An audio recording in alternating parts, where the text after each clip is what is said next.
welcome back to Freestyle TV, to our second episode. Hopefully you enjoyed the first with our speaking with Tobias and Katarina and some of our experiences from the past. In this month's episode, we're going to have a bit of a Middle East and Asia focus in the people we're talking to and some of the best updates of the moment. So along with that, we're going to, of course, have another blast from the past from our friend PeGe. And but to kick things off, guys, I want to start with a review of March. We're already now in April. Tell us about, maybe one of the highlights for you. What happened in March in the freestyle community? Well, I think we can all agree there's only one thing we can talk about, which is the JFFC, or the Japanese Championships. It was actually, strange enough, a few people pointed it out. It was the Japanese Championships of last year. So it was a little confusing because in Japan, they have a very great organization. And they were like, oh, we didn't do one last year, but we have the possibility now. So yeah, it was the Japanese Championships of last year that are catching up. And it was insane. I'm just going to throw it out there. PeGe, was this the best national championships you've ever seen? I think so. Well, yeah. I mean... The level of freestyle, first of all, out of this world, and everyone enjoys Japanese freestylers. Like, there's so much different stuff.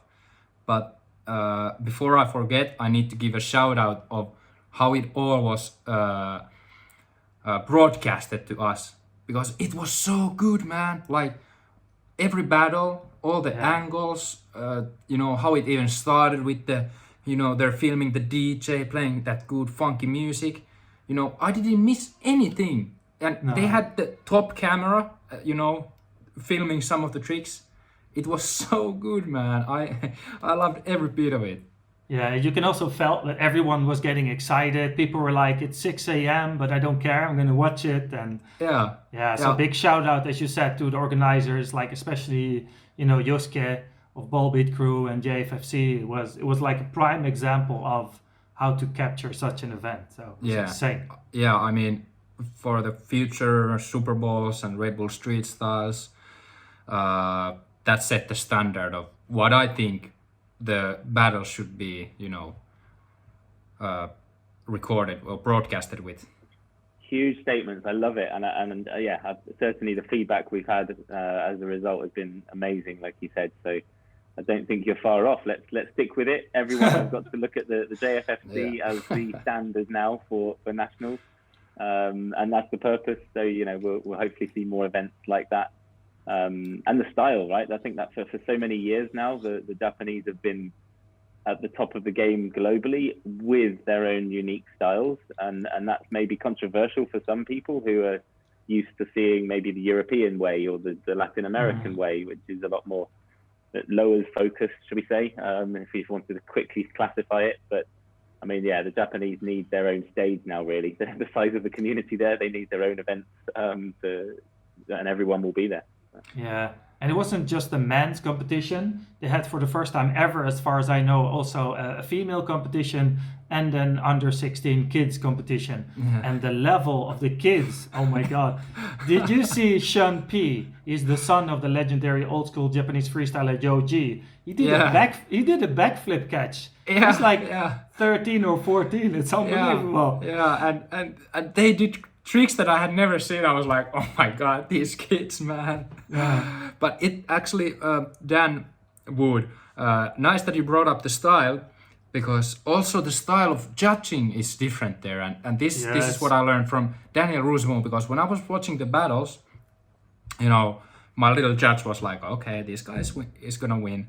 And then it went always the opposite way. And I was like, why? For me, like Aki Quick from Instagram, such a great style. He reminded me a lot of Yo.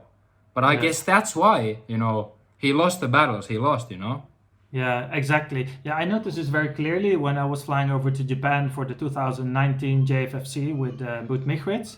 We had many talks about this, and it was really an eye-opener for me that I'm not saying that everyone should do it like that, because I think different tournaments require different approaches and different rules and things like this. But the way they judge in Japan, is completely different as we do it. Like things like musicality, stage presence, you know, things that you can't really put points to, or you can't really grab them. It's just you feel them. It's about vibes. It's about feeling, and those things you cannot give 4 points to, or 5 points, or 10 points. It's a different approach, and I think that a lesson that I took from there is that different tournaments require different approaches. We cannot just streamline everything under one thing. So I think it's great to see it, and I don't think it's a bad thing. I think it's a great thing for development of the sport. So it's amazing.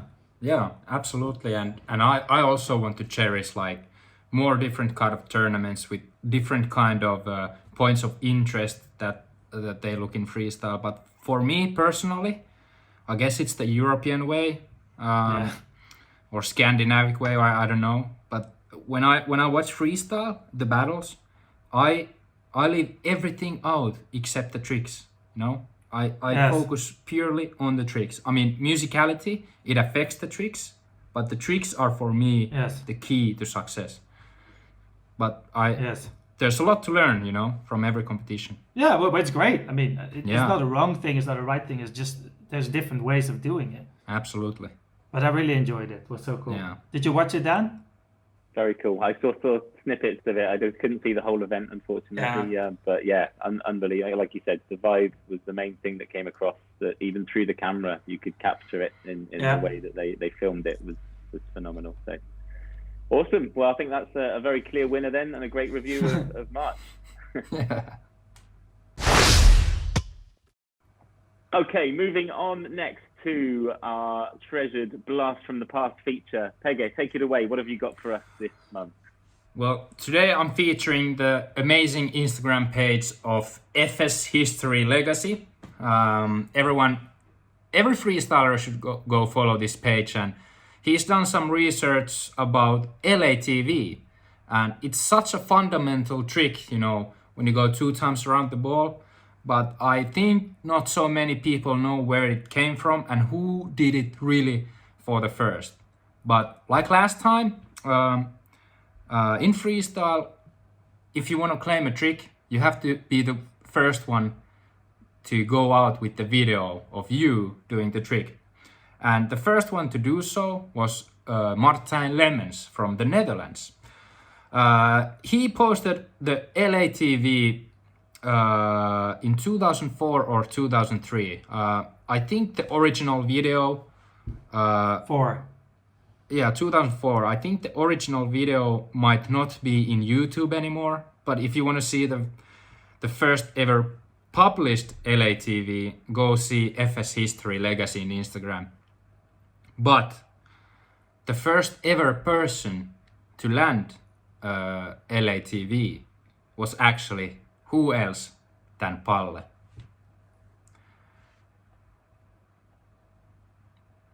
No. Just land it like on or off the camera.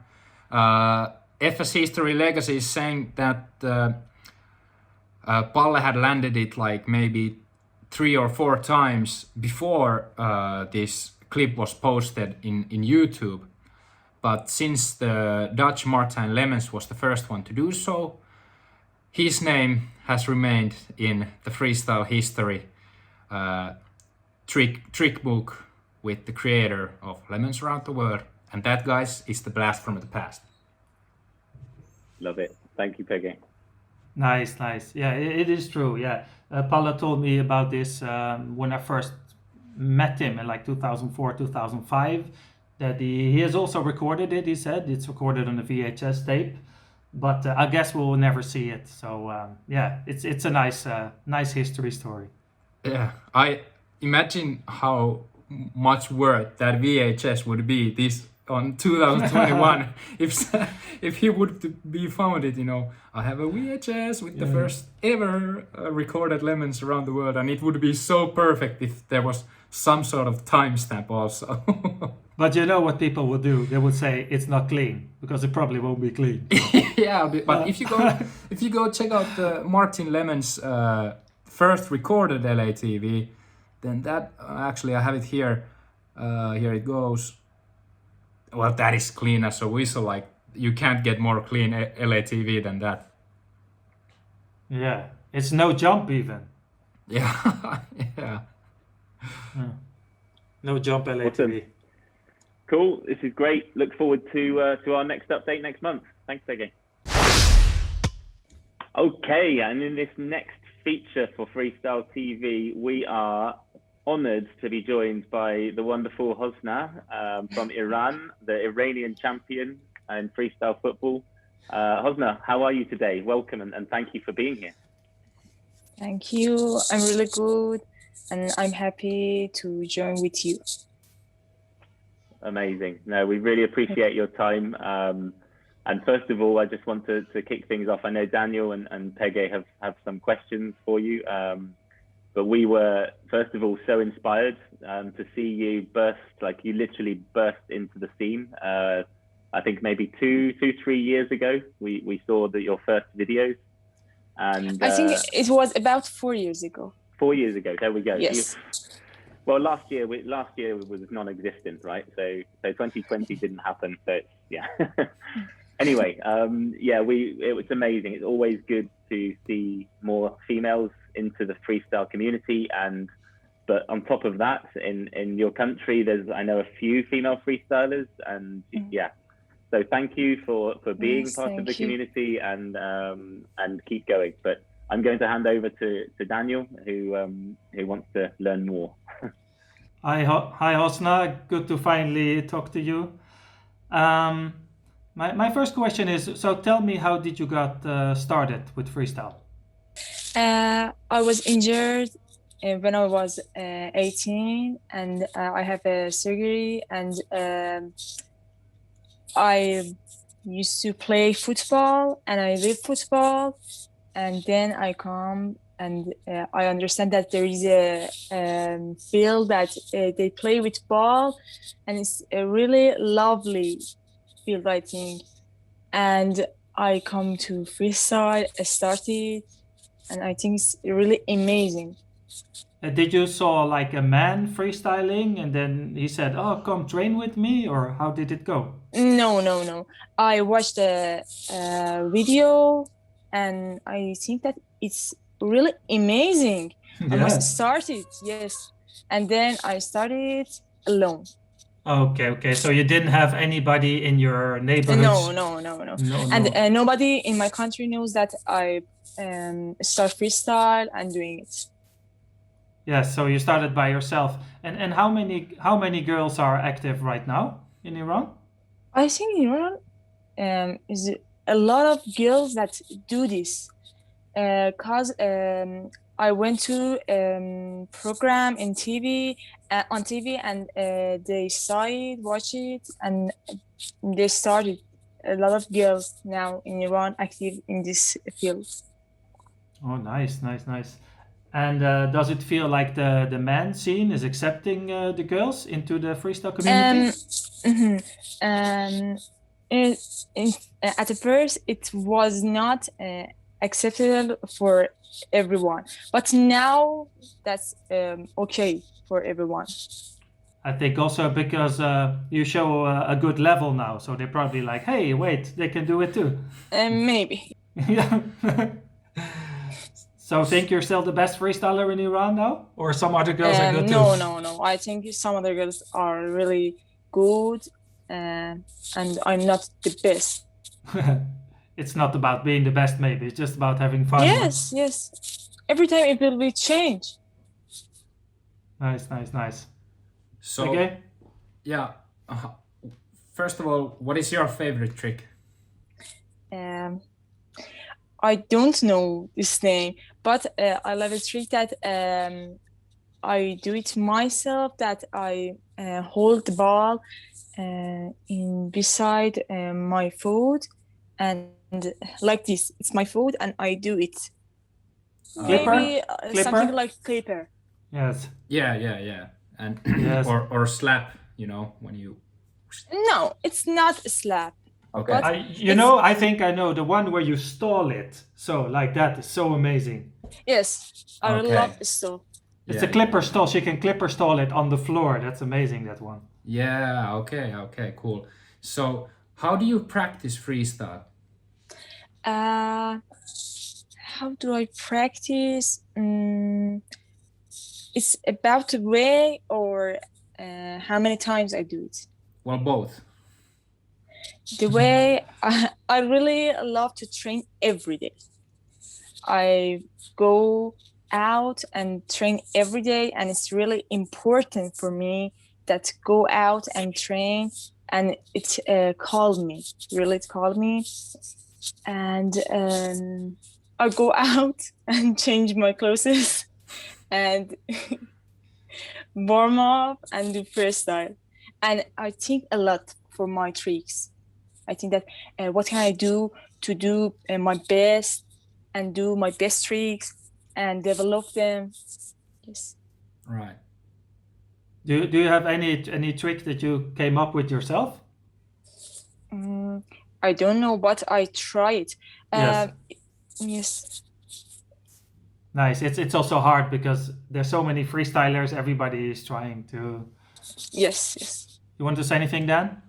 Yeah, I was just going to say that, like, in terms of where you train, then. So you have a place around your home, or do you have a training hall that you can go to practice? Where do you train? Because I'm really lazy. I'm lazy lady. I train near my home. Oh, you don't live in the city? No, I'm lazy. No. There's nothing lazy about that. That's smart. That's clever. This is logical. I think it's very normal that freestylers are lazy in everything that's not freestyle. But what about the other girls in the community? So do you get the chance to train together sometimes? Like, is that important to you? No? Not really. I maybe once a year I go out with them and train with them. I'm isolated and don't want go out and speak with people. I love to be alone and think and do my best. Okay, I think it's really good for me. It's not because of COVID, it's because of your personality. Yes, it's my personality. Okay. So what about competing? Do you like to join the competitions, or is that not your cup of tea? I love it. That's great. You can test yourself. But I think all of freestyle is not just competition and go there. I love it and respect it. Okay. Good. Yes.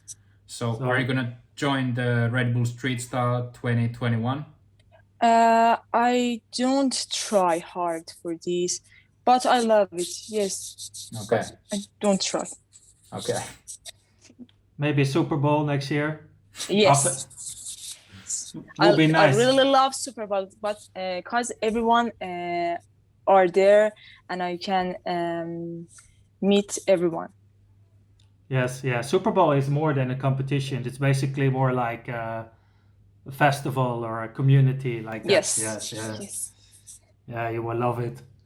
That's really inspiring as well to hear that how important it is for your life, right? It's your freedom, it's your expression with the ball. How does it help? Do you work as well? Like, how do you integrate freestyle in your life? So how does freestyle fit into your life? So do you focus on it for training to keep healthy, or do you work as well? Yeah.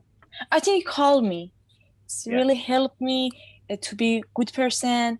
I can focus on everything I want when I do freestyle, and it helped me. In my lessons, my studying. I think it's really good field for everyone. What's your degree? I'm studying mathematics at master, and I studying at Sharif University. I don't know you know this, but it's our first rank in my country for college. Nice. And I study hard, yes. And when your education is finished, what do you want to do? Maybe I will be immigrant. I Emigrate will try. Yes, try Okay. for immigration. to get a job somewhere. Not job for doctoral. I want to PhD, get Oh. PhD degree. Nice. Sounds good. Thank you. It sounds good as long as you keep freestyle with you all the time. Never Yes, stop yes. freestyle. I try to handle it. That's amazing. Thank you. Really, really inspiring to hear. Yeah, thank you for that. Thank you for your time. I think to everyone watching, we would strongly encourage. We'll put the links to Hosna's channel here below, and strongly advise to follow all of your updates, and hopefully we see some more championships and more new tricks from you in the future. But no, keep going, because it's really sending a strong message to more girls around the world that freestyle is for everyone, and yeah, we hope to welcome you to Super Bowl in the next few years, hopefully. Inshallah. Thank you very much for your time and choose me for this interview. Thank you. We are joined now by the one and only Mr. Ammar Freez in the United Arab Emirates. Ammar, how are you doing today? I'm doing great. Thank you so much. Awesome. It's great to see you here, and it's been a while since we've caught up.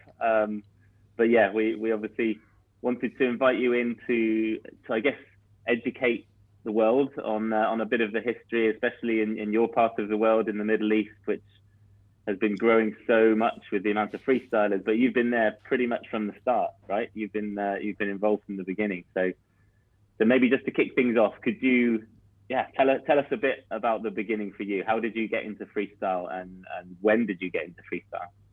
All right. It's first of all, it's a pleasure to be with you guys. And how did I start it? It was, I think, 2000. The actual start of freestyle of my career is 2009. But before that, I was like just a normal football player. I used to see one friend doing some skills in our hood. Then like I saw him, then I asked him, how did you learn that? Then he suggested me to watch videos on YouTube. Like he taught me at that time, and he told me just keep watching videos on YouTube. Then I started watching the videos, then I started liking the idea. Then I was like, okay, this is something like I want to be part of. So 2009, after I finished my high school, I just went through, like people go to university or something like that. Then like I decided just to go into this world, just like a freestyle. So I start practicing and practicing. So since 2009 till now, you can say because of one friend I saw in my hood doing skills, then yeah. Amazing. I hope he's still your friend today. Yeah, not so much.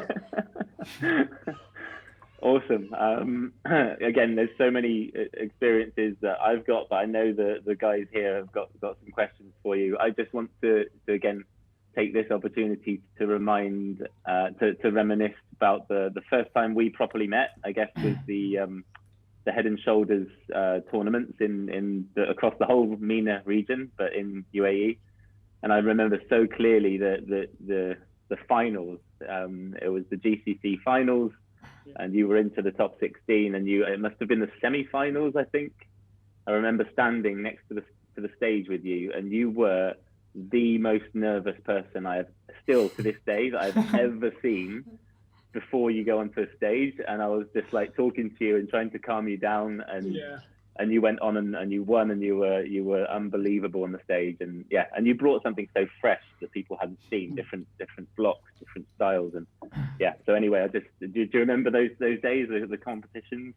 Yeah, I do. I remember it clearly. Like I remember like when I was just like uncomfortable, something like, still like very, very big, like, and as you say, like I was so nervous. Then you came, you talked to me, you told me everything will be all right, I believe in you, you can do it, and all this good words. Like it makes me feel like, I can do it. It gives me these things inside me, like it moves things inside me. Then I say, okay, why I'm nervous? You are right. And like I have just to focus on what I'm doing, and I can do it. If I'm here, that's mean I can do it.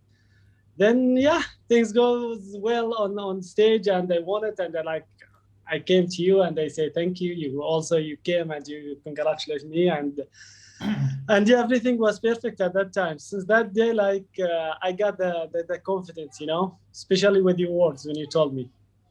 Amazing to hear. Thank you. Oh, good. PeGe, right? I know you Yeah. want to kick things off. So over to you. Yeah, I'm also very happy to have you here because we never got to talk really, but you know, in freestyle, there's always like these persons who are on top in social media, and I'm not talking about getting the most views or anything, but you know, the freestylers that are the most hype at the moment. And I don't remember when exactly this Head and Shoulders competition was, but I think it was before this when you put videos to, I think, Facebook or YouTube, and you introduced so many new moves, and all of a sudden Ammar Freez was setting the new hype level to the freestyle, and I was just wondering, how did you get inspiration to your moves? Because also your name Ammar Freez was like linked to the style of the tricks you did. All right. So I got this nickname from the first show I did in my life. I did with of my friends. They're like my things at that show is just to do some freezes, you know. So Ammar, okay, you have this part in your show, so you have to do this trick and this trick, and all the tricks was about freezes, you know. So after we finished the show, they told me, Ammar, you know what? You are like, we can call you Ammar Freez. Do you mind that? I say, no, it's fine. So it came from the show, from the first show I did with them. They called me Ammar Freez. But how I got this things, before that, I used to do some like, you can say like, I was watching so much videos of b-boys and some gymnastic things, like, and when I do the freestyle, I don't like to be just taking tricks from the others. I like to build my my own personality on the things that I'm doing. So I say, okay, if I do just around the world or hop the world or anything lowers or uppers or sitting, I will be like just the rest of the guys. So I don't want to be like that. If I want to be different, I have to do something different. So I decided to mix this type of things with the freestyle. At the beginning, like as I remember clearly, like nobody accepted. Like everything was like, "What is this? It's something different," and like they didn't take it as part of freestyle. And like we see this comments, like this is not freestyle. This is not freestyle. But I say I'm doing what I love. You know, I don't care if you see it as a freestyle or no. So I continue doing these things. But what makes me like doing that with freestyle is just to look different than the others. Yeah. If I can say something on that, it's really interesting because I think a lot of the guys don't realize nowadays that some of the tricks they're doing right now are the tricks that you created a long time ago. Because I sometimes I'm looking Red Bull Street Style and tournaments, and I sometimes thinking, oh, this is Ammar Freez move, this is a Zaid move, you know. They're taking the tricks, and I think a lot of the times they don't even know it's your tricks. But is that a thing that bothers you? Do you feel that you didn't get enough like recognition? Well, see, as I know, some of the freestylers they don't like this. They annoy when someone's copy their tricks and like, hey, this is my trick. But I'm totally opposite. When someone does my trick, that's give me like good feeling because I got this feeling I did something nice that people trying to take it or trying to copy it, you know, trying to do the same thing. That's mean I'm doing something nice. People wants to do same. So if I do something I like, I just get annoyed by, hey, you are not allowed to do this trick or that trick. This is like, it's not cool, you know. It's always like good to be open-minded and okay, I done this trick, it's my trick. I know that inside myself it's my trick, but when the others doing it, that's good. That's me, like I did something nice and it's good for them. Like that's how I see it. I don't get annoyed. That like it's fine with me. Nice, I like it. It's a good approach. It's a very nice thing to say because some people, you know, they think very different about this. So it's good to hear your approach. Thank you. I would like to back up Daniel and you also, Ammar. First, Daniel, I agree that I think it was exactly you who introduced or you were one of the first. It's always hard to say who was the really first, but you were one of the first to introduce the b-boy style in freestyle. And I actually remember those comments when I saw that you uploaded a video. I was so excited. I was like, okay, Ammar Freez video. Here we go. What he has got now. And then there was the comments that this is not real freestyle. But I was like, this is amazing. This is freestyle at its best. And yeah, I mean, I also think that because freestyle is like there's so many opportunities, so that if you like disclaim some tricks that they're only yours and you get bad vibes if someone else does your tricks, then you know it's difficult for one to create their own style. So I think it's okay to like get inspiration from others and from there on like enhance those tricks to suit your style better. Just maybe to build from that then. So we've established you're a pioneer, you're a creator, which is what we love to see, and we need. I think everyone is hungry for more creators in the future. So again, another good reason to be promoting you here. Where has it taken you? So tell us about some of your best experiences as a result of freestyle. You know, I know you've done lots on TV and stuff, but yeah, tell us about your best moments. Well, the best and the biggest moment was Arab's Got Talent. When I joined Arab's Got Talent, it was a very big experience for me. I thought I will do well, but not really well. Like, so when I entered on the stage, like I was okay. Before that, I was nervous, but when I just start with them, I saw the faces of the judges, and I say, yeah, this is the moment. I have to do it perfect because it's the only chance. And like when I start, all the uncomfortable things goes out of my head, and I just do what I love, and I lived in my own world at that time.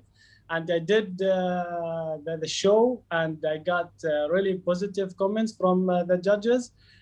Only one judge, he didn't like it much because he was putting this idea in his mind: freestyle is always limited. So he said, okay, what next? You know, but the other of the judges, they really like it, and they give me big support. And they told me, hope to see you on the next round. So yeah, I went to the semi-final and I did perfect. But the video got over 16 million views on YouTube. So I was so happy from that experience. I also like joined so many TV programs. I won also a program called The Beautiful Game as the best video skills in Abu Dhabi, I think, sport. And also so many TVs like Sabah Al Khair, Sabah Al Khair Ya Arab, and also like some big competitions like Arab's Got Talent, like the one the World Championship. Also, so many things. But this is the most important things I remember in my mind. Awesome, special times, and of course the picture in the background there. I guess you get to meet some incredible people along the way as well. Yeah, so many. But this guy in the back is His Highness Sheikh Hamdan bin Mohammed bin Rashid Al Maktoum. I did show for him, and that was very big for me. It was my first time to meet him, and before it was like a dream. You know, there's always for everyone like a dream to meet someone. He was the dream, you know, to meet him. And I met him, like I say, freestyle took me to a really next level, you know, to meet this type of people. Yeah, amazing, very cool. Go on. I actually have a question, like, because you're known to have your own style, and can you take us a little bit through the creative process? For example, if I would be a 16-year-old young freestyler and I'm thinking, you know, I want to develop my style, is there a few things that you can give them, like how do you train, maybe something like that? Yeah, see, what I do, like one night before, okay, I watch some videos, but it's not a freestyle football videos. I watch another type of videos, like gymnastics, some b-boys, some different sport, you know, and I see if there is something that it can connect with freestyle, something like I can mix up with the football. So like I say, okay, this trick is good. So I like record it, okay, and I keep it on my phone. Another move. Then I go like early morning. You can say 6 a.m. and I just keep going for like 6 or 7 hours, and trying to do it. And some of the tricks takes around 1.5 hours from me. Like it's just like so long. My body's exhausted, but I say I don't care. I want to do something, you know. So this is what I do. Like watch things and not in freestyle, but another sports that possible to mix with football. That might give you another or a new ideas. It can always motivate you to do something new, because when you just watch freestyle videos, you will be limited, you know, because khalas, this is what you see, this is what you will do. You will not think out of the box. So when you watch another sport, another games, you will think out of the box and you will be able to do something really nice. Oh, great. Thank you. It's a very good idea, actually. Thanks. Yeah. That leads me to what I always like to ask freestylers. What is your favorite trick? Well, I have a few, but you can say the monkey flip catch. The monkey flip catch, it was one of the main tricks I did, and it's stick here in my mind. Like there's another tricks, but it's the most important. It's not the hardest one, but it's like it have a special feeling in my mind. That's why like it's always in my mind. Can you describe it a little if someone doesn't know what it looks like? Well, you know the backflip spring, like when you do the backflip and you put both hands on the floor and you flip your body. It's the same thing, but you use one hand. So you do this with one hand and you flip and you catch the ball in the air. So it's like the normal catch, but with the monkey style, with the monkey flip style. So it's similar to the catch, but have a different technique. Also, there's some acrobatic things I done, but I don't know the name of it. So I didn't name it, you know, just like do the things, upload it, and that's it without any name. Really nice, really, and I can visualize. I mean, we have to send some links. I'm sure we'll attach some links to see these moves in action. But I can visualize you on stage so clearly doing this now. It's really nice to hear. What about how important is, because you also feel, you know, you use videography and photography a lot. So I see some amazing pictures of you in the desert and in some amazing locations. Is that a skill that you've taught yourself as well alongside freestyle, or is that something you studied? I didn't study anything. It just like came with like freestyle, changed my life, changed my personality. It makes me like do something like unusual. So I go like because of freestyle, I start learning how to video shoot, how to photo shoot, how to do this. And most of the time I do it by my own, you know, there's no one to help me. So like everywhere I go, okay, how to fix it, how to choose the angle, how to choose like the right direction of the lights and all this type of things. So all this, like I got it from practicing like with freestyle. So I didn't study any of it. Also a great motivator. I love that, and it's, you know, there's a lot. I think it's the same for many, but again, I really do love the lighting and your appreciation of it's an art for you, right? It's another extension of it being an art, so you can capture it in the right way. Yeah. Great. One other question, which sorry, Dan, do you want to say something about that? No, I just wanted to ask if he still practices like today. That's my question. Well, this is very hard to answer. If you are talking about the real practice, then I will say no.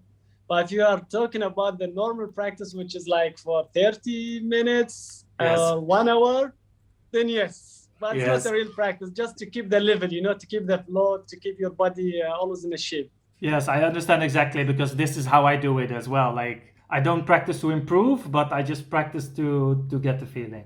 Exactly. So for me, that's a yes. That's a yes, actually, for me. Absolutely. All right. That's what I was going to say.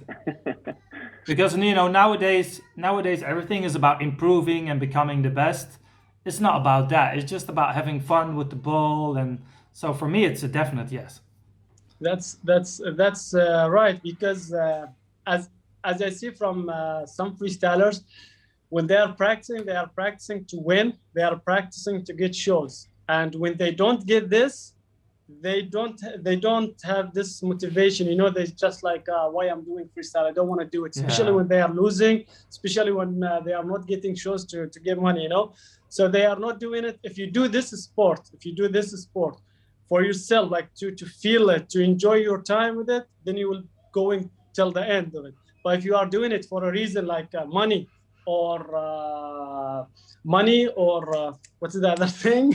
Fame or followers or yeah, for a reason, and you don't get what you want, then you will be disappointed, then you will not continue.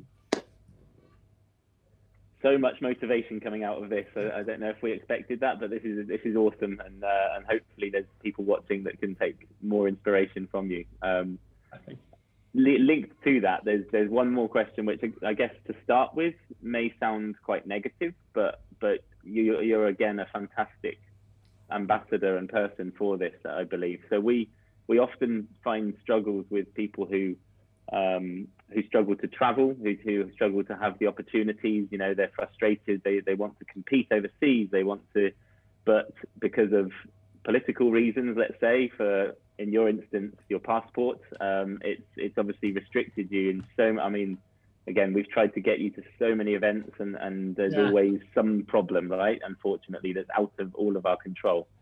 Yeah. But you keep going, and you kept going, and you've achieved success, and you've made your own lifestyle work, which I think is unbelievable. And tell us about that. Like, again, that's another way of overcoming frustration. But yeah, how do you deal with that over the years?